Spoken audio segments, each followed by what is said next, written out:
fun at 1. Active movement, making the connection between movement and learning to develop the whole child. So it's action time with Ashley now she's walking. Yes, definitely. Has that Yes. changed things for you? Yeah, you sort of got to be more onto her, watching her a lot more. And like when she was a baby, you could leave her on the floor and go off and hang out the washing and come back. She'd still be in the same spot and never move. But now, You'll probably find that she's going to mix it up between walking and crawling, and it's still really good for her to keep crawling. So playing games around the floor, you know, where you're chasing her crawling, maybe get a cardboard box and stick it in the doorway so you can crawl through and do that kind of thing is very good for her development and for her brain development in particular. yeah. It's really wonderful to have the opportunity to talk to a dad because dads view parenting quite differently to mums. But what dads do with children, particularly young children, is so very special. You ready? Set, go! Dads are traditionally more physical with their children than mums, and playing a bit rough is hugely important for developing the vestibular system.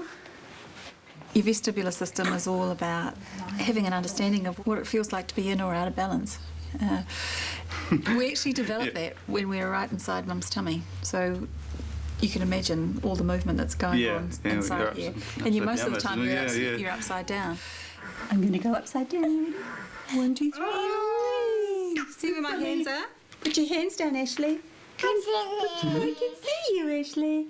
Put your hands down. Ashley. Put your hands down, Ashley. Good girl. That's great. You can also do it this way. 1, 2, 3. Hello. And 1, 2. Boom.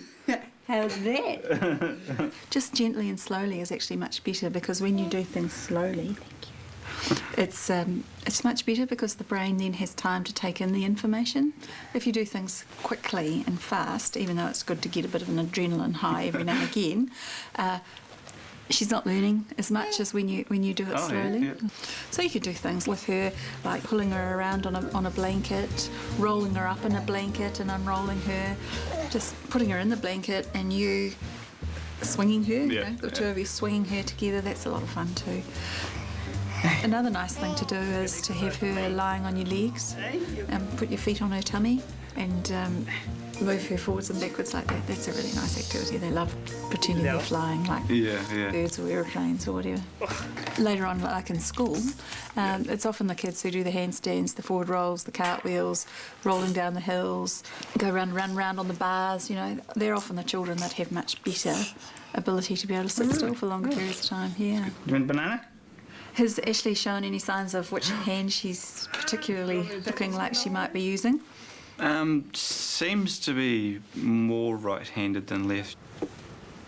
When she is having her food, offer her her food right there on the midline, in the middle, so she'll choose which hand she's going to, rather than you putting it into one hand or the other.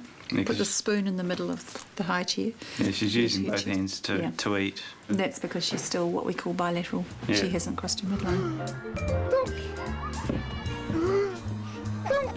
When she gets a little bit scratchy, sometimes it's just really good to get outside and not pop her in the pushchair, but allow her to just do the wandering. She's got to learn about walking up slopes. Yeah. And then you can show her the cracks in the footpath and maybe jump over the cracks. And she might not start to do that. She won't be doing that right now. You're almost at the top. Almost at the top. Just walk along the road and there might be a puddle, so take the time to splash in the puddle. And if there's some leaves lying on the side of the road, you know, throw them in the air or jump on them and talk to her about what sound they make, all those little things. Does it feel like on your hand, eh? They're full of learning, and they don't cost you anything other than a little bit of time. And as well as that, you're interacting with her and there's lots of language coming, you know, from you. Even though she's not responding, she's taking it all in.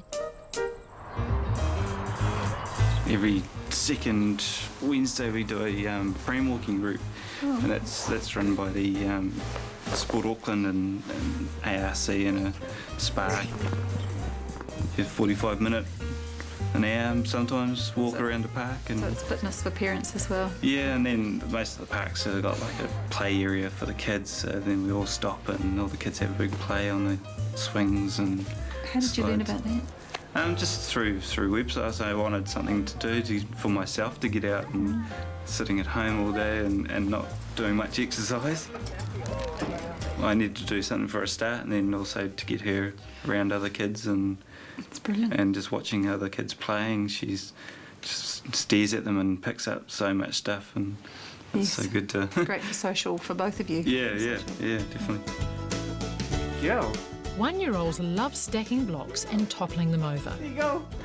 Oh. They enjoy utilising their developing pincer grip to do simple wooden puzzles. And playing with a wet flannel or sponge is not only good exercise for the fingers and hands, but is a great source of amusement.